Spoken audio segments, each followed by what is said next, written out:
Noticias de última hora, preste mucha atención.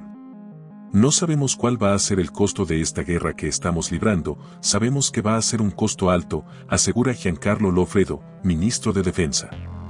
El pasado 9 de enero se ordenó a las Fuerzas Armadas ejecutar acciones militares ante la declaratoria de un conflicto armado interno en Ecuador. Giancarlo Loffredo, posicionado como ministro de Defensa en el gabinete del presidente Daniel Noboa, es la persona que encabeza las operaciones de las Fuerzas Armadas para combatir al terrorismo y al crimen organizado en Ecuador, además de ejecutar el Plan Fénix propuesto por el gobierno. Desde el 9 de enero, el día en que se declaró un conflicto armado interno en el país, el Ministerio de Defensa ha presentado resultados periódicos. Hasta el 6 de febrero se contaban 75.302 operativos y 110 operaciones contra grupos terroristas, entre otras cifras. Esta guerra, como la describe Loffredo, tendría un alto costo. Todo enfrentamiento trae consecuencias económicas, psicológicas, físicas, legales, y en este caso va a haber consecuencias económicas, comentó esta mañana, en una entrevista con el programa Así Amaneció, transmitido por Radio City, 89.3 FM en Guayaquil. No sabemos cuál va a ser el costo de esta guerra que estamos librando, sabemos que va a ser un costo alto, y no sabemos cuánto tiempo va a durar y tenemos que ser capaces de sostener esta lucha en el tiempo, enfatizó.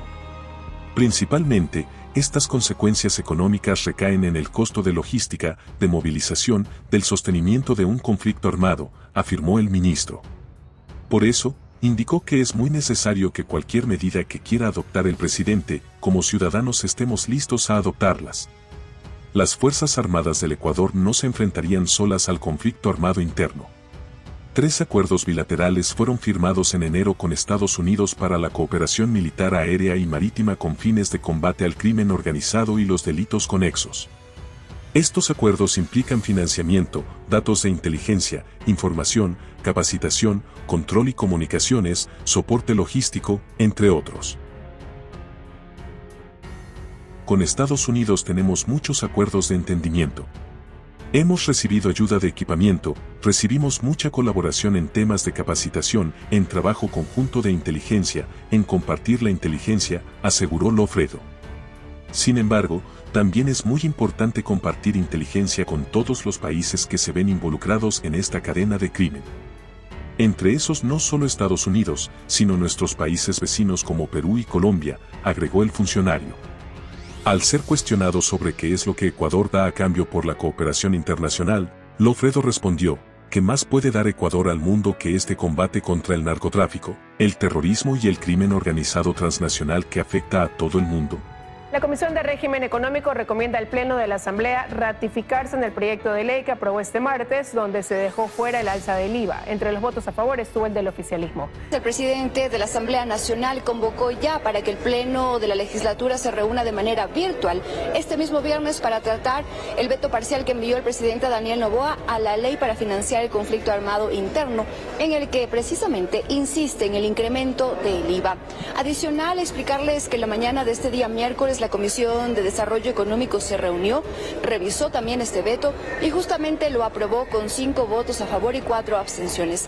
Entre estos 5 votos a favor estuvo uno de la presidenta de esta comisión, Valentina Centeno, y asambleísta de ADN afín al gobierno. Pero ¿cuáles son los posibles escenarios que le queda al gobierno para permitir el incremento del IVA? En el siguiente reportaje yo les cuento. Vean. Fue una votación que trajo sorpresas. La Comisión de Desarrollo Económico de la Asamblea, tras analizar el veto parcial del presidente, aprobó el informe en el que casualmente recomienda al Pleno allanarse en el texto que aprobó la tarde del martes y en el que él se negó subir el IVA. Los votos a favor vinieron del correísmo, el Partido Social Cristiano y uno más, del asambleísta de ADN, Valentina Centeno. Quisimos abordarla para conocer las razones de su voto, pero abandonó la sala. ¿Cuántos votos se necesitan? Se necesitan los 92 votos y creemos que habrán más, porque yo no creería o yo no veo a legisladores vendiendo la causa de la gente que rechaza el alza del IVA para terminar votando y terminar clavándoles este impuesto que termina perjudicando los bolsillos de las vidas. Pero también hubo 4 abstenciones, 3 de ADN y una más del asambleísta de Avanza, Pedro Velasco. Dijo que él no está de acuerdo en lo que ocurre y que a la larga puede acarrear inconstitucionalidad. De que no podía ratificarme en algo que lo he venido sosteniendo siempre. No es facultad de los asambleístas. la Corte Constitucional tiene procedimientos y pronunciamientos, y en algún momento podría la Corte Constitucional decir lo que aprobó la Asamblea es inconstitucional. Pero a partir de aquí, ¿cuáles son los posibles escenarios? El primero es que el Pleno se allane al veto del presidente Noboa, para lo que necesita al menos 70 votos. El segundo, que se ratifique en lo aprobado el martes, que incluye 3 impuestos más. Y un tercero, que podría traer consecuencias, advierte el legislador socialcristiano Jorge Acaiturri. Que es el allanamiento tácito, cuando no hay los 70 votos para allanarse el veto ni para ratificarse en el informe de la Asamblea. Ahí el presidente de la República tiene la potestad de, después de 30 días de haber abocado conocimiento a la Asamblea Nacional, publicar en el registro oficial tanto el informe de la Asamblea como su veto. Sobre estas posibilidades, el presidente de la Asamblea dijo que el texto que envió en el veto el Ejecutivo está dentro de lo legal. Es un derecho del presidente. El veto es legal del presidente, es totalmente legal, lo incorpora sobre la moción de reducir el IVA al 5% materiales de construcción y ahí insiste dentro de ese artículo en su propuesta original, enviada originalmente. El Pleno de la Asamblea ya está convocado para tratar este tema este mismo viernes a las 11:35, pero de manera virtual.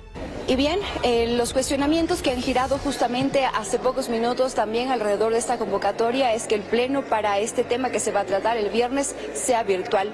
Los pedidos de parte de los legisladores son que sea de manera presencial aquí en el Palacio Legislativo. Humo blanco en la Corte Nacional de Justicia. José Swing es el nuevo presidente encargado de la institución y Emma Tapia será la subrogante. Esta decisión se adoptó tras un acuerdo entre 17 jueces de la Corte Nacional, jueces y conjueces de la Corte Nacional de Justicia. Una reunión de carácter informal y preparatoria que se dio durante esta mañana. Aquí se ha llegado al acuerdo de que sea José Swing Nahua el nuevo presidente de la Corte Nacional de Justicia en calidad de encargado y en calidad de subrogante la doctora Emma Tapia Rivera. Nos referimos al doctor José Swing, un especialista en derecho tributario, quien asume la presidencia de la Corte Nacional de Justicia luego de unas horas en las que ha quedado en acefalía este organismo, y esto tras la renuncia irrevocable que ha sido presentada por parte del doctor Iván Saquicela a la presidencia de la Corte Nacional de Justicia. Iván Saquicela ha dicho que renuncia de forma irrevocable y también renuncia a su intención de mantenerse en funciones prorrogadas. Con esto se ha zanjado de alguna forma la difícil situación por la que ha atravesado la Corte Nacional de Justicia en estos últimos días. Hoy tenemos ya quien estará en la titularidad de la Corte Nacional de Justicia. Tenemos las imágenes de Iván Saquicela dejando precisamente la oficina de la presidencia de la Corte Nacional de Justicia, y esto en medio de esta reunión preparatoria. Insistimos, se trataba de una reunión de carácter informal. Esto será ya oficializado en los próximos minutos cuando se instale una sesión extraordinaria del Pleno de la Corte Nacional de Justicia. Habrían los votos suficientes para confirmar lo que ha sido ya un previo acuerdo entre jueces y conjueces, que esté al frente de la Corte Nacional de Justicia el doctor José Swing Nahua. La mafia albanesa tenía a su cargo 4 empresas bananeras de alto ranking en exportación. Los 18 detenidos en Ecuador ya tienen prisión preventiva y se los investiga por tráfico de drogas internacional y lavado de activos. Es una coordinación entre la Fiscalía de España y el Ecuador, en la cual hemos desarticulado esta organización que tenía el liderazgo de ciudadanos albaneses, pero también estaban en los otros niveles ciudadanos argentinos, chinos, ecuatorianos, colombianos. Pasaban por vehículos por la frontera, especialmente por la provincia del Carchi. Llegaban hasta unos centros de acopio en Cotopaxi, en Guayas, y luego utilizando unas empresas lícitas de exportación, principalmente de banano, utilizaban varios de los puertos del país. El resto de atrapados en España, donde continúan los operativos, se encargaban de la coordinación para la receptación de la droga, distribución de la alcaloide en Europa y el financiamiento. Esta parte de la mafia albanesa detectada en esta acción policial eran propietarios y a su vez socios de 4 empresas exportadoras de banano con alto ranking de exportación. Empiezan con las actividades de compra y venta de estas empresas en el año 2014-2015. Aunque aún falta la cabeza de esa estructura por ser capturado, la policía asegura que con la operación Gran Fénix 13, a esta parte de la mafia albanesa golpeada le tomará mucho tiempo volver a articularse. Los restos del expresidente Sebastián Piñera reciben desde hoy homenajes en su memoria en la sede del ex Congreso Nacional. Chilenos y líderes de América Latina expresaron su pesar, mientras que las autoridades ya revelaron la causa de su muerte. Con un homenaje fue recibido este miércoles el cuerpo del expresidente Sebastián Piñera en el aeropuerto de Santiago de Chile tras su fallecimiento este martes en un accidente de helicóptero. El presidente Gabriel Boric y otras autoridades recibieron el féretro y dieron las condolencias a la familia del exmandatario. El cuerpo salió desde la localidad de Valdivia, en donde se realizó la autopsia tras recuperarlo del lago Ranco. Las autoridades revelaron la causa de su muerte. La causa médico-legal del fallecimiento del expresidente Sebastián Piñera es asfixia por sumersión.